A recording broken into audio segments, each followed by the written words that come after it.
So in terms of the buyer committee, gone are the days, unfortunately, whereby one person was accountable and responsible and could importantly make the final decision on a marketing budget or whatever budget you may be vying for.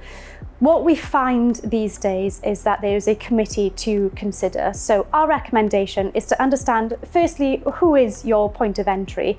So for example, if you're going after the marketing manager, absolutely make sure that you've got the right type of marketing, messaging, paid media, advertisement, whatever the best stream of activity is, go into that marketing person. But also take into consideration the wider buying committee. This may, for example, include a level of seniority. Perhaps there's a marketing director to consider.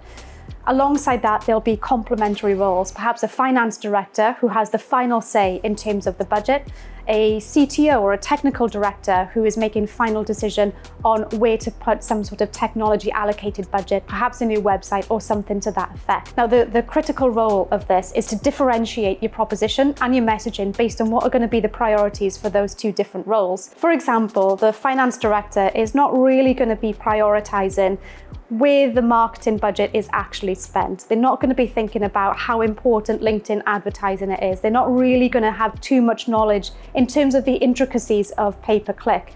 But what they are going to be considering is the impact of the bottom line. So consider differentiating your advertising to consider things like growing your business revenue, how marketing can impact your profitability. Speak in the language of the person that you're actually talking to. Alongside that then, the CTO, again, is not really going to be thinking about a marketing budget from the element of a pay-per-click campaign.